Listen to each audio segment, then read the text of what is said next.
هلا والله شباب، مثل ما عودناكم بهذا القناة راح نحكي طق بطق، لا نخاف ولا نستحي.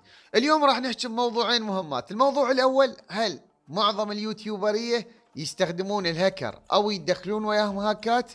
والموضوع الثاني والأهم اللي هو الباند مدة 10 سنوات للاعب دوشكي. اللي ما يعرف منو دوشكي، اللاعب اللي موجود بسكواد اترو، ما ادري اترو، تحياتنا له. المهم شباب، اول شغله خلينا نتكلم بخصوص معظم اليوتيوبر، طبعا مع احترامي وتقديري.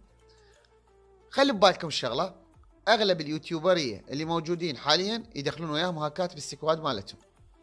اي والله صدق، او يفعلون هاك ويلعبون. او الطريقه الثالثه اللي هي شو يسوون، يدخلون وياهم هاكات بالتحالف. شوفوا بس ركزوا.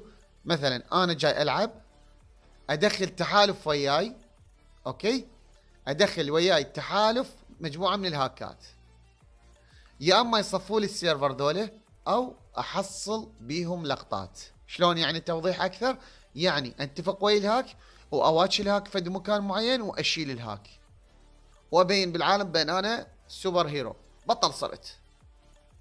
فهذا الشيء اللي جاي يصير. اكو لاعبين يوتيوبريه وستريمريه محترمين، تحياتنا لهم، عمرهم ما لعبوا بهاك وعمرهم ما فعلوا وعمرهم ما لعبوا او سووا شيء مخالف للقواعد الخاصه بلعبه ببجي موبايل.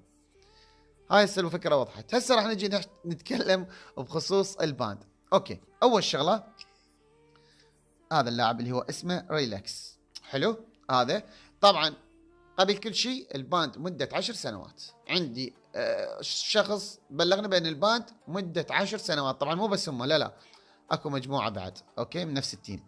اوكي، هذا الاي دي قدامكم 514. اوكي، هنا ايش عندنا؟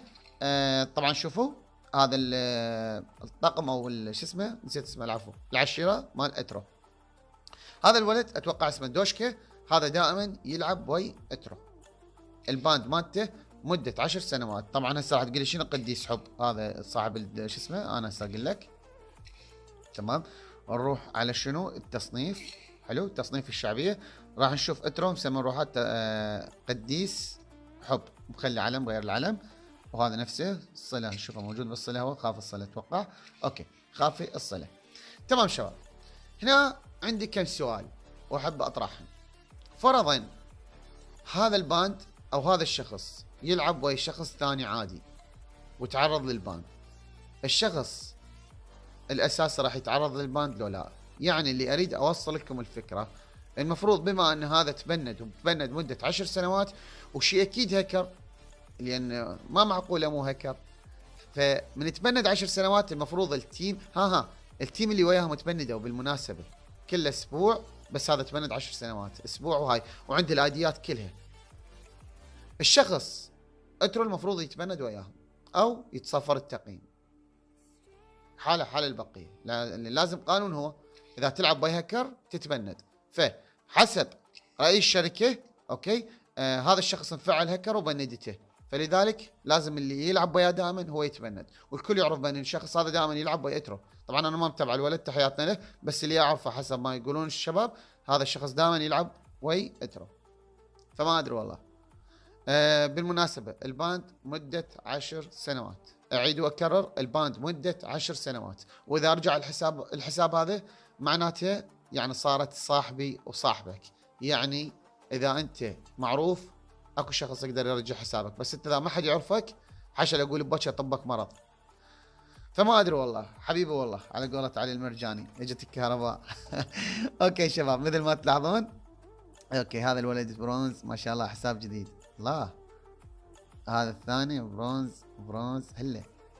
هلا التفاعلات الأخيرة، دقيقة يا ولد، دقيقة يا ولد.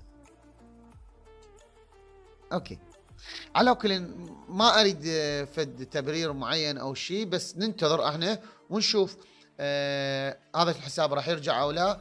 وما دام هذا الشخص انفعل هكر، مثل ما ذكرت لكم ببداية المقطع، شنو اللي ممكن شخص يسوي، مو اتهام بس لا، هذه وجهة نظري.